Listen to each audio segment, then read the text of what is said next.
Shalom, je sais que par la foi tout va bien. Fais attention à cette phrase. Dieu m'a dit. Beaucoup de chrétiens aujourd'hui utilisent cette phrase. Je ne veux pas dire que Dieu ne parle pas à ses enfants. Dieu parle à ses enfants. Mais est-ce que cette phrase qu'on te prononce à chaque fois, est-ce que ces paroles qu'on t'annonce viennent de Dieu? Est-ce que c'est Dieu qui leur a dit? Est-ce que c'est leur intelligence qui leur a dit? Est-ce que ce n'est pas des analyses qu'ils ont fait pour te donner ce message? Fais très attention parce que cette phrase détruit beaucoup de vies, beaucoup de familles et beaucoup de couples. La servante ou le serviteur de Dieu n'est pas ton Dieu créateur. Il n'est pas celui qui t'a créé. Celui qui a formé un projet de paix et non de malheur sur ta vie. Celui qui te connaissait avant que tu sortes des seins de ta mère n'est pas la servante de Dieu ni le serviteur. Les servantes et serviteurs de Dieu sont là pour t'accompagner, pour t'orienter. Bien sûr, avec la parole de Dieu. Alors ton regard doit être focalisé sur Dieu, le Dieu créateur, celui qui créa les cieux et la terre et tout ce qui se meuvent sur cette terre. Ces serviteurs et servantes de Dieu, parfois, je dis bien parfois, ont tendance à assujettir vos vies, à vous égarer, à faire de vous des esclaves. Et c'est que leur volonté qui doit passer.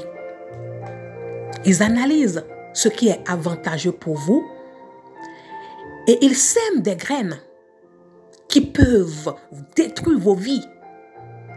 Ils prennent des décisions, soit disant que c'est Dieu qui leur dit, et vous y croyez. Vous n'avez pas le réflexe d'éprouver l'esprit qui est derrière. Quel est l'esprit qui parle à travers ta servante ou ton serviteur? C'est l'esprit de jalousie? C'est l'esprit d'égarement? C'est l'esprit de haine? C'est l'esprit de profit? Ou c'est l'esprit de Dieu? Si Dieu lui parle, Dieu peut te parler. Il suffit de demander. Il suffit d'être attentif ou attentive pour pouvoir écouter la voix de Dieu. En vérité, je vais te lire cette parole. Je vous le dis, celui qui croit en moi fera des œuvres que je fais. Il en fera de plus grandes. Cette parole dit, celui qui croit en moi. Celui qui croit en moi, cela veut dire, nous qui croyons en Dieu, on n'a pas dit le serviteur, le prophète, le pasteur, l'évangéliste qui croit en moi. Non, c'est celui qui croit en moi. Ce qui veut dire toi et moi et nous. Alors, pourquoi mets-tu ta confiance en l'homme, la créature? Tu dois mettre ta confiance sur le Créateur qui sait tout, qui sonde les cœurs, qui sonde les reins, qui connaît le projet qu'il a mis sur ta vie. Les familles sont détruites. Les couples sont détruits. Les vies sont détruites. Parce que vous mettez vos confiances en l'homme. C'est insensé. Ne laisse pas l'homme de Dieu, la servante de Dieu, prendre contrôle de ta vie. Non. Il peut te conseiller. Il peut t'orienter.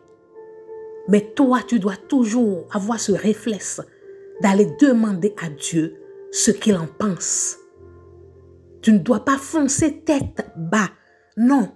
Il faut toujours poser la question à Dieu. Parce que beaucoup ne sont pas là pour t'accompagner véritablement. Ils sont là pour leur ventre, pour ce que tu peux leur apporter. La preuve, tu as plein de choses que tu fais qui n'est pas de bonnes choses, ils le savent. Mais parce que tu finances, parce que tu donnes de l'argent, on ne peut pas te dire non, ce n'est pas bien ce que tu fais. On sait que l'argent que tu donnes vient de l'escroquerie.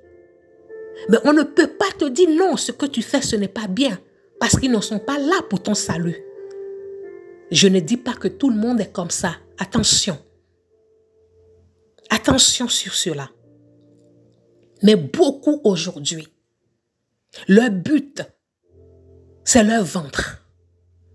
Leur but, c'est de te voir 24 heures sur 24 à pleurnicher devant eux.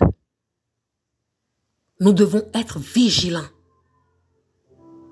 À chaque fois, quand tu as des soucis, n'oublie pas qu'il y a un Dieu qui est là, le Dieu créateur. Oui, nous sommes créés à l'image de Dieu et nous sommes créés à sa ressemblance. Nous sommes des dieux. Mais n'oublions pas qu'il y a un Dieu au-dessous de tout.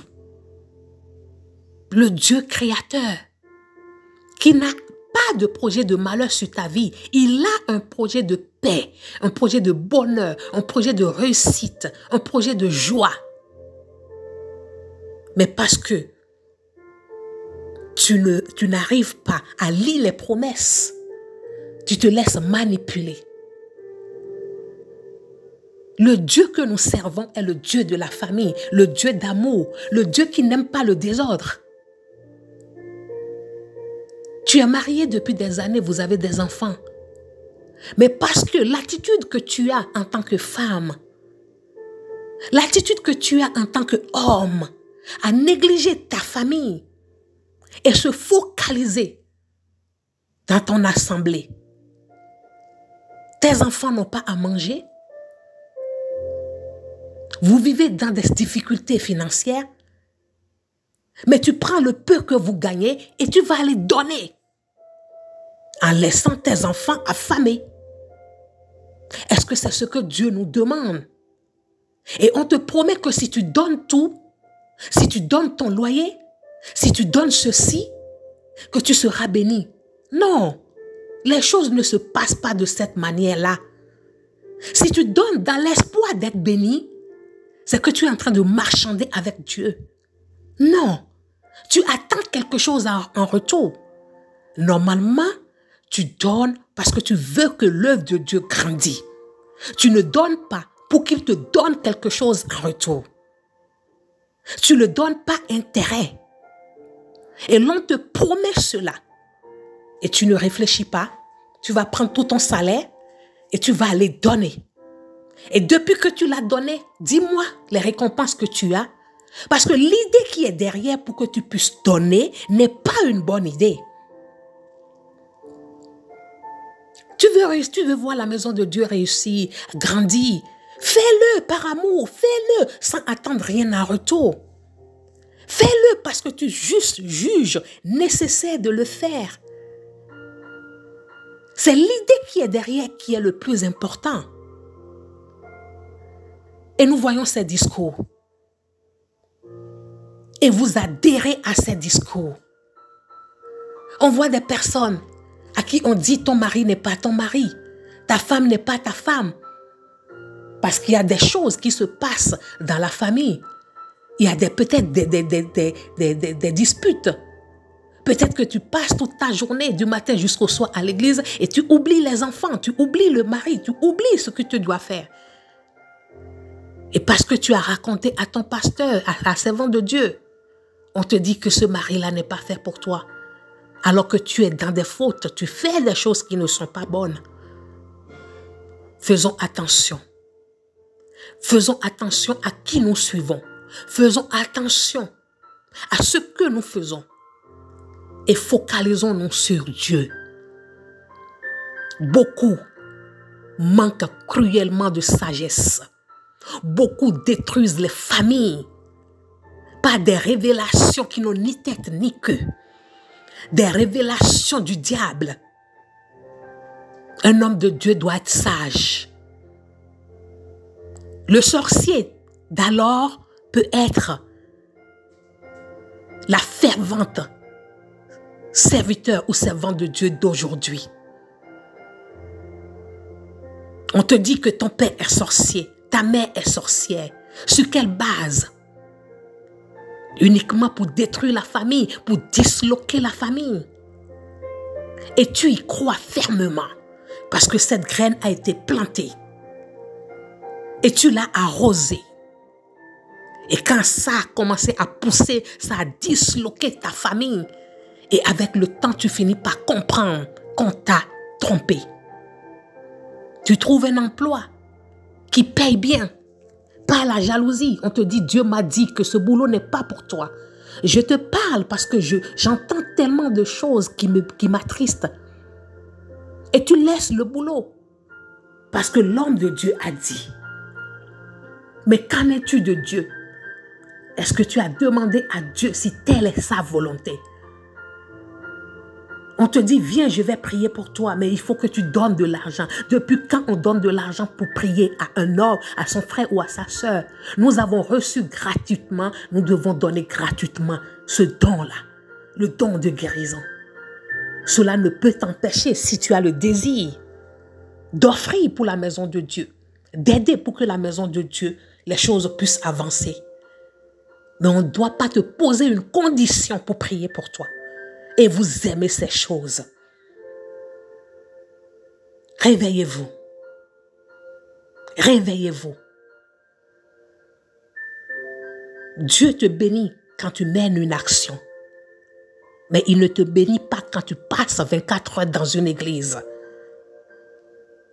Tu dois pouvoir avoir un temps pour toutes choses. Un temps pour prier, un temps pour aller travailler. Un temps pour prendre soin de tes enfants, de ta maison, et un temps pour aller prier. Faisons attention. Le manque de connaissance détruit le peuple de Dieu. Et beaucoup sont égarés aujourd'hui. Tu ne fais que pleurer. Tu ne fais que te lamenter. Tu ne fais que prononcer des paroles de malédiction. Tu ne fais que penser à la négativité. Et cela reflète sur ta vie. Réveille-toi. Je ne peux tout dire dans ce message, mais j'espère que le peu que j'ai dit pourra te toucher et tu vas prendre conscience de tes erreurs. L'homme de Dieu n'est pas ton Dieu créateur. La servante de Dieu n'est pas ton Dieu créateur. Quand Dieu parle à la servante de Dieu, Dieu peut te parler aussi. Réveille-toi. C'était la prophétesse Elisha. Que Dieu vous bénisse abondamment. On se dit à très bientôt.